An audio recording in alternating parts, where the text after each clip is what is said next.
Welcome back to a new episode of Fully Baked in our brand new kitchen with an amazing recipe for chocolate snickerdoodles. That's right, chocolate snickerdoodles.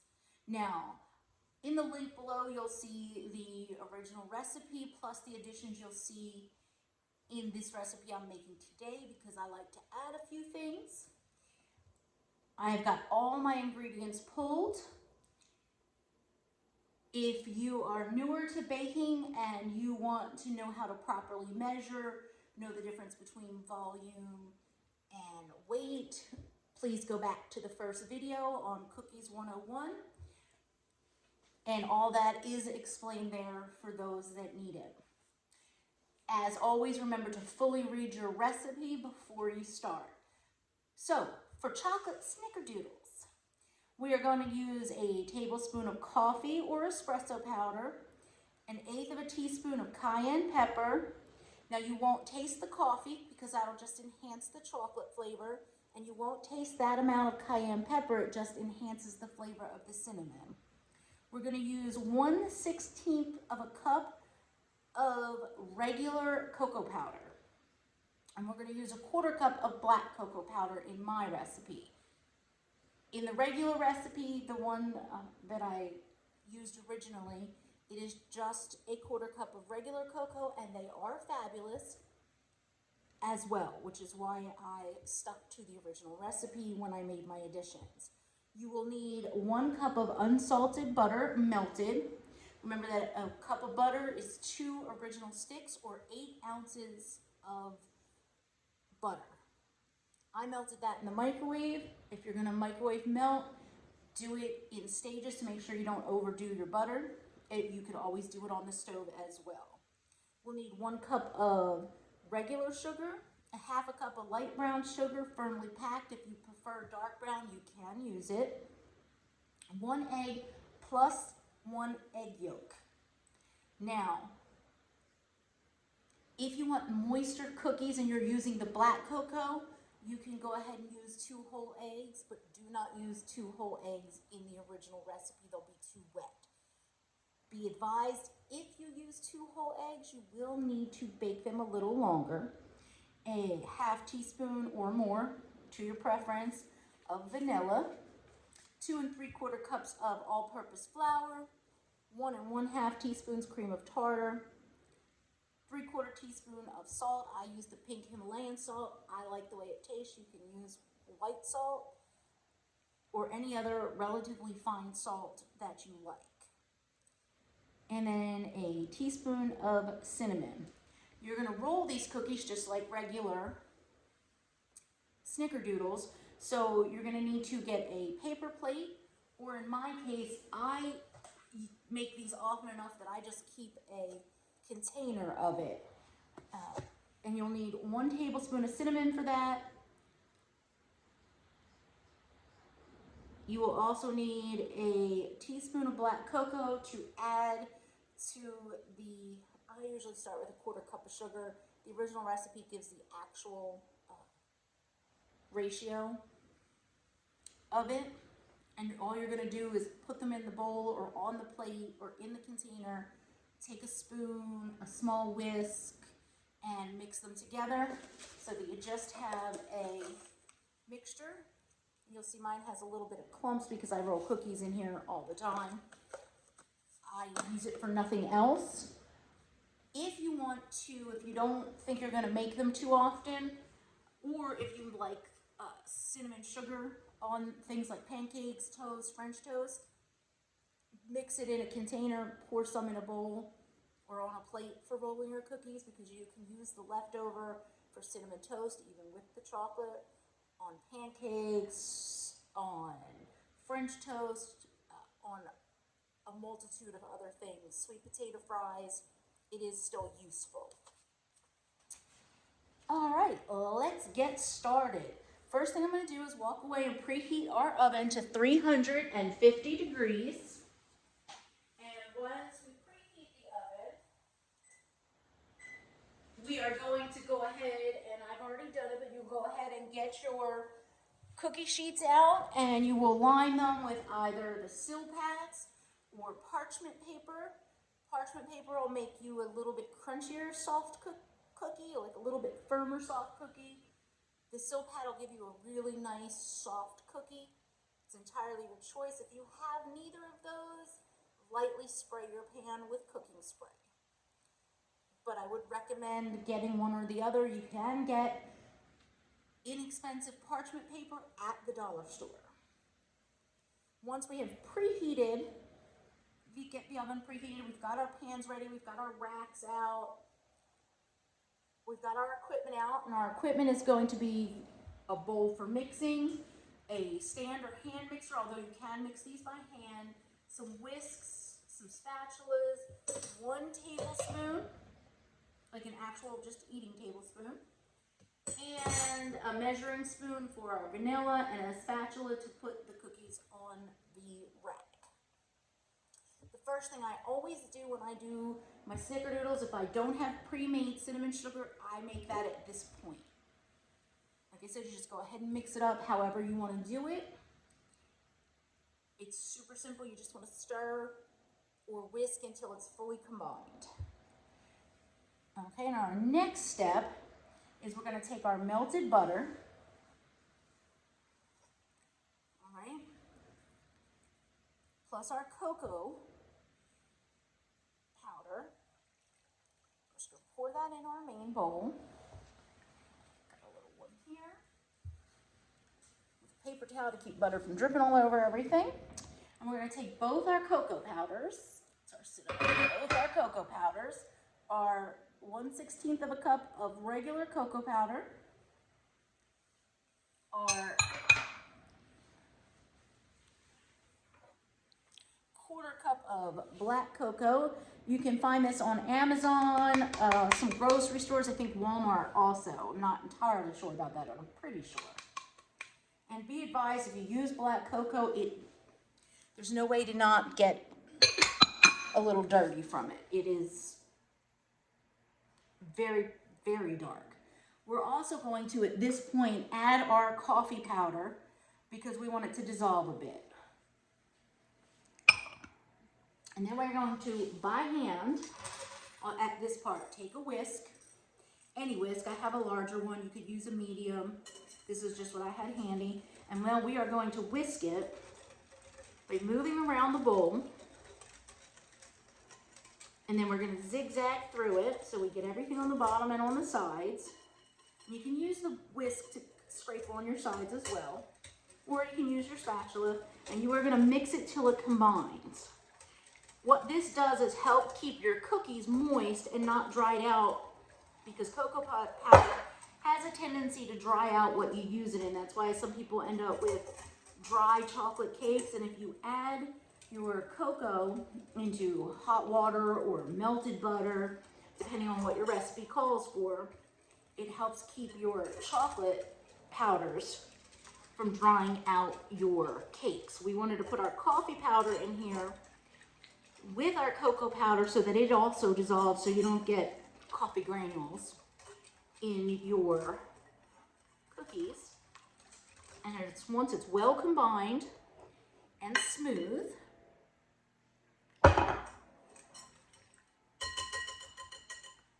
shake my little whisk out. I've got some paper towels so I don't get this all over my table. Put that down. Then we're going to go ahead and add the sugars, once again, stirring or whisking, whichever you prefer. At this point, it doesn't matter.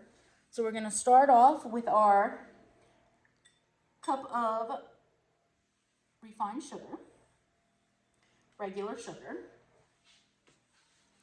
And then we are going to add our 1/2 cup of light brown sugar, firmly packed down in.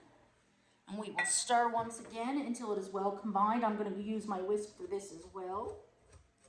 I'm going to break up that brown sugar. I'm going to get it stirred. And it'll get a little clumpy at first because when the liquid hits the sugar and it hasn't been mixed yet. And then it's going to get real thick. If you're using the black cocoa as I am, it's actually going to look a lot like muddy soil. And that's how you'll know where you are. When they say well combined, you'll see that you don't have separate entities. It's all the same. Shake your whisk out. If you're having trouble emptying it, you can push on it. All right, now we move on. See how that is combined. We will stir in our eggs and our vanilla. So we're going to take a container and we're going to crack our egg. If you bang it flat on a flat surface, it'll almost always break easily for you. And the reason we do that is to make sure we don't have an egg that has something wrong with it or blood particles in it, something that would ruin the batter we're making and make us have to start over. So we get in our first egg, and on the second egg, we are going to, I had a little cocoa powder left in there. We're going to have to separate it. So we're going to bang it on the flat surface. And then what we're going to do is drop the white in there. And while we're doing this, you'll be able to see if there's something wrong with your egg. If you're not comfortable doing it the way I did, which means you've rinsed your eggs off so that you're not getting any biological material that was on the outside of the egg into the egg yolk. If you want to do it that way, make sure you wash off your egg first, your egg shell first. The other way you can do it is pour the egg in your hand over a separate bowl and let the white ooze out into the other bowl. Make sure your hands are very clean. Or there's a nifty way that works lovely, and you can take an empty water bottle, break your egg into a bowl, take an empty water bottle, squeeze it over the egg yolk, and it will separate it, but make sure the water bottle is very, very clean. I am now going to move to the spatula instead of the whisk. You could also use your electric beater here, but it's not really necessary at this point. But if you have a little more trouble holding things, or if you have a reason it's painful to stir, you can absolutely use your electric beaters or your stand mixer at this point. So give it a good stir, make sure everything is in there. Then we're going to add our vanilla. It says half teaspoon. I personally like my things vanilla-y, extra vanilla. I go close to a half a tablespoon instead. You can experiment with how much vanilla you find pleasing.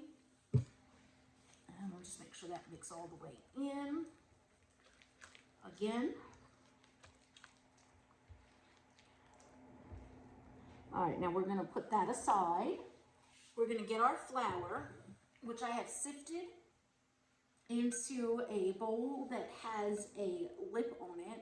You don't need one. It just makes it a lot easier to start the combination of adding your dry ingredients into your wet ingredients if you have a lip on your bowl, or in this case, giant measuring cup. And we are going to combine all our dry ingredients in here. So we've got our cinnamon.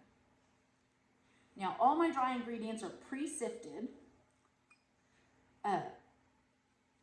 into their little bowls. But when you're doing it at home, now we've got our baking soda. You can absolutely measure these and sift them right through into the bowl all together. And then we've got our eighth of a teaspoon of cayenne. And again, you won't taste that. It won't make it spicy.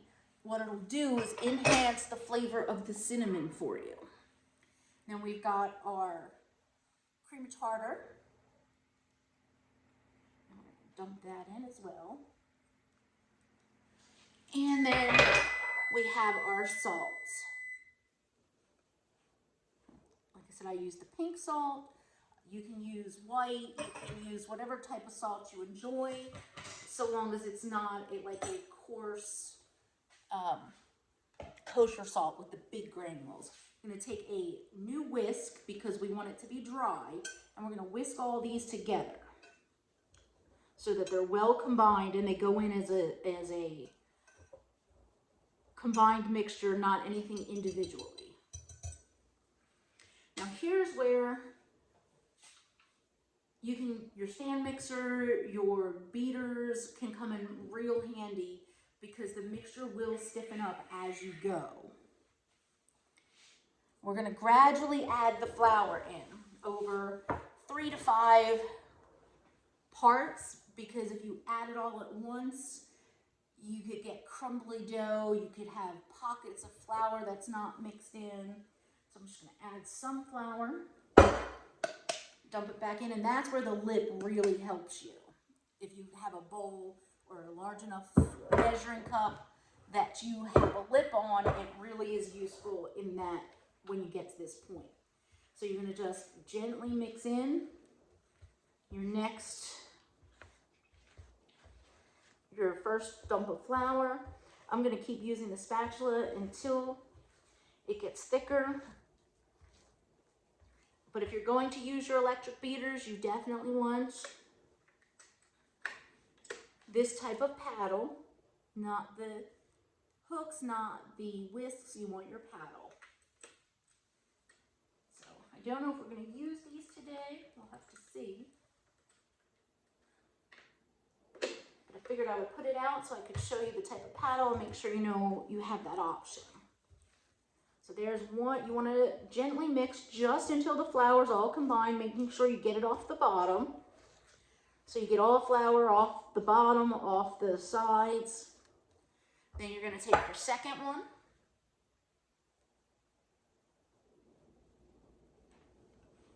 Making sure not to lose anything onto the counter. And we're going to repeat the same thing. We're going to go ahead and gently fold and mix. You don't want to over stir. You don't want to stir real hard at this point because we're doing it by hand. You want to keep the beaters on moderately low if you're doing it with your stand mixer or hand mixer, because we don't want to in the end overwork that flour. So you want to lift and fold, and anywhere you see flour, it's uncombined. So you just keep folding until you don't see any more particles of flour. Again, making sure you scrape the bottom, especially if you're using a stand mixer. It's important in between to scrape the bottom of that bowl to make sure you're getting all your dry ingredients up off the bottom. So we're going to do another flip of that. Not too much. And we're going to go ahead and stir. Like I said, I had everything separate to pour in. But you can absolutely go ahead and mix them directly into your bowl. One of the reasons I like to keep mine separate when I get them ready is so I don't forget any ingredients. So as I'm going through my recipe right before I start, and it says the ingredients, and if I'm missing something, I can clearly see I've missed it versus having to remember I missed it. It does make a little bit more dishes to wash, but for me, I find it worth it. Once again, once you get your mixture fully combined, you see you don't see any flour, we can go. It's getting to a point where it's a bit hard to stir. At this point, it's very difficult to stir. I'm going to dump the rest of it in. It's very difficult to stir, so if it's giving you trouble at that point, you go right ahead and add your beaters. Like I said, you could have been using your stand mixer from this point. And then you just fold. It's a little harder to get the last of the flour to combine. So you really have to put some muscle into it at this point if you're not going to use the electric beaters. So you scrape, fold, press the flour in. You should start to feel it come together as a nice dough. And like I it again if you're doing this by hand as I am, just so you can see how the dough comes together. I'll pull it back so you can kind of watch it come together. This is what you'll be looking for, the combination to happen if you're using a hand mixer or if you're watching it come together in your stand mixer, so you know when to stop mixing so you don't overwork your dough. So it's almost mixed, but you can see as I'm turning it how there's still white powder coming up. So you want to get that folded all the way in. So it's one fully homogeneous dough. And it does take some work to do it by hand. So if you're looking to do it quick and easy, definitely use your mixer.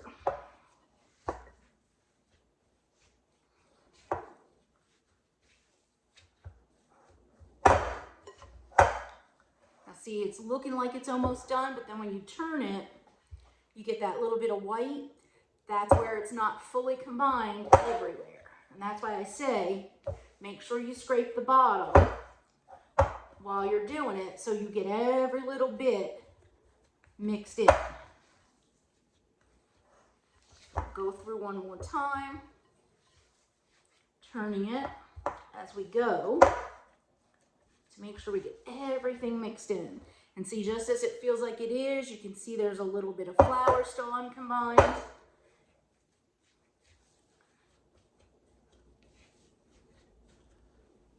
Now, if you're doing this with your mixer, you know, it doesn't take nearly as long as it does by hand to mix it. But again, I wanted to make sure everybody could see what fully combined, and that's where you want to stop.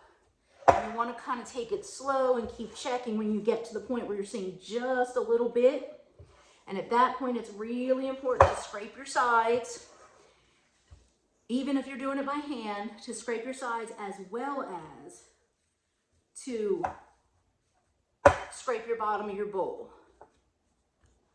Now, because I did it by hand, I'm going to cut the dough with my spatula and make sure I don't see any flour bits in there. It's all one color. It's all ready to go now.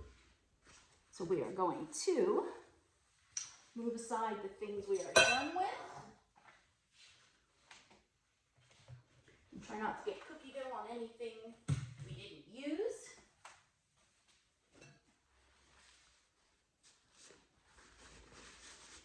I'm going to tell you, the black cocoa gets everywhere. It definitely does, but the good thing is you can see it where you drop it. So, next step is going to be rolling our cookies. So you're going to take your paper bowl, or in this case, oops, drop that. Blast your cinnamon sugar bowl or plate. And you're going to set it aside close to where you're working. I always take a little bit of cooking spray and spray the cookie scoop because I don't want the cookies to stick to it. If you don't have a cookie scoop, you want to use about a tablespoon and roll it into a ball. And I'm just going to damp tap that so it's not wet. So I'm going to take my cookie scoop, level it off so it's just like that, and then I'm going to drop it into my bowl. Now you're going to get your hands dirty if you do them without gloves on at this point.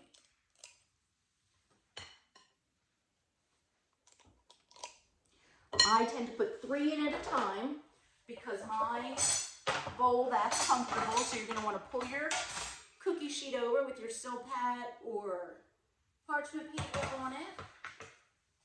Okay, and then what I'm going to do, you're going to put them about 2 to 3 inches apart.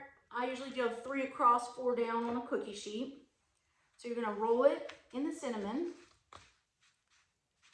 Just roll it around so all sides are covered in the cinnamon sugar mixture. And then I form them into a better circle and recoat them. because I like mine to get that really good cinnamon coat. You can round them before you drop them in and only roll them once if you like it a little less cinnamony.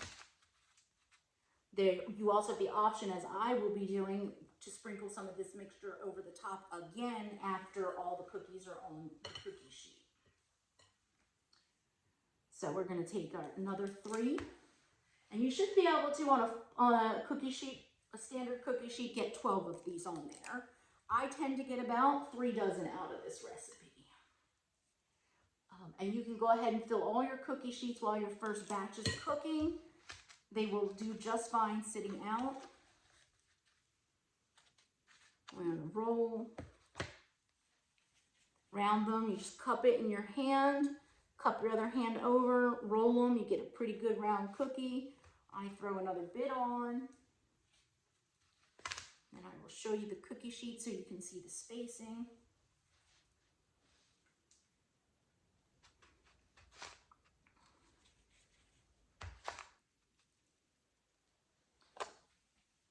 So now they'll be nice and round, so you have to move slowly so they don't roll around.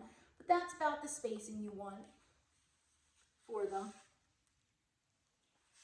So we're going to go ahead and fill our cookie sheet. Now, if you have a big paper plate or a larger flat bowl, you can drop, 6 in at a time. I wouldn't do more than that. You don't want them to dry out sitting in your mixture. Give it a quick roll. Give it a quick roll. And again, a second covering. All right. Get those on there. We got one more set for this cookie sheet. So we're just going to pull them, flatten out our cookie scoop so that it gives you that. Flatten it off. That way they're all pretty much the same size. And you get pretty much the same size cookies, except maybe your last one. Give them a round and re-roll them. Get them on your sheet. And here's the optional part that I do, and that if you're not super cinnamony, you don't want the extra, you don't have to. It's literally just a pinch of extra cinnamon sugar on the top of each cookie. And then we're going to go ahead and we are going to put this in the oven for 8 minutes or so. It'll depend on how your oven cooks, the size of your scoops, whether your cookies are moister. It varies, but about 8 minutes. So I'm going to go pop these in, set our timer, and I'll be back with you when the first batch is ready to come out. Okay, there's our timer. Let's grab these cookies. Now that's actually my second timer because these needed 10 minutes today. And in my oven. So you start with your 8 minutes and see what it's going to need. So let's get these pulled out.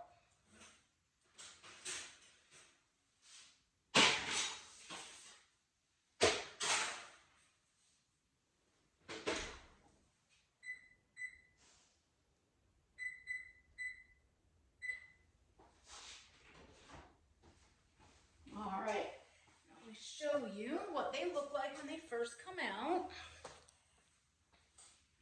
Now, if you look, you'll see the little cracks in the top. At 8 minutes, I didn't have cracks yet, so I knew they weren't quite ready. As soon as they come out of the oven and you set them down on your hot pad, take your tablespoon, give them a light push right in the middle. Now, this is optional if you want your cookies less flat. You don't need to do this. I like them with the push down. I like them pushed down. So they're going to get that hot pad. I almost touched that with my bare hand again. So once you push them down, this is what they'll look like. Now we're gonna leave them on this pan for 5 minutes to cool off, to set before we move them to our rack. So I've set my timer for the second batch to 5 minutes. And then I'm gonna reset that timer for 3 minutes, because sometimes the second batch will cook faster than the first batch because your oven's already hot and it's already been working for a while. I'd like to again though remind everyone, if you're gonna reuse your cinnamon sugar, to not roll your cookies in it because it does get bits in it. Also, if you don't want your hands to get dirty with the dark cocoa or even the light cocoa, go ahead and put gloves on for the cookie rolling. That'll help keep your hands cleaner. I will be back with you at the 5-minute mark and we'll transfer these cookies over. Okay, our 5-minute timer went off. We're gonna go ahead and move these onto our cookie racks to cool. Remember, if you're making these for outside your own home, if you're gonna take them to a party, give them away, make sure you wear gloves because you don't wanna touch any food that has already been cooked and is not going to be cooked again with your fingers.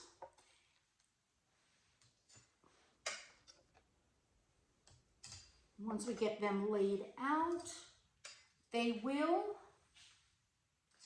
cool for another 10 minutes before I can put them into the container.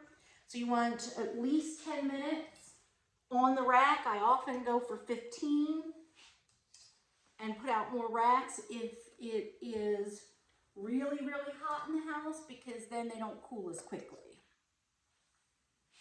All right, and then I'll be back with you once those are fully cool so we can break one open and see how they look. Okay, these are now cool enough that we can work with them. If you'll notice, using a cookie scoop, which you can get on Amazon, from Walmart, lots of places, these cookies are all basically the same size. So this is what your cookie's gonna look like when it's finished. And if you press it with this, if you don't press it with the spoon, it'll have a little bit of a dome on it. Smells amazing. And when you open them, they should be still moist and soft. Even if you bake them on the parchment paper and the bottoms are a little crisper, the inside will be nice and soft as well. These are amazing. I hope you enjoy them. They're great fun to make with a kid. They love rolling the cookies in the cinnamon. If you have any questions, comments, or a request for a different recipe, I can be found at Sam Kist, all one word, S as in Sam, A, M as in Mary, K, I, S as in Sam, T as in Tom, on both Twitter and Instagram, or on forthefansmedia.com, all one word. As always, I'd like to thank Haley and Mark for giving me a place to put these videos up, and tune in next time for an amazing recipe of mini, and by mini I mean bite-sized mini, funfetti bundt cakes that are super easy to make. And if you don't have mini bundt pans, the same recipe can be used to make funfetti donuts.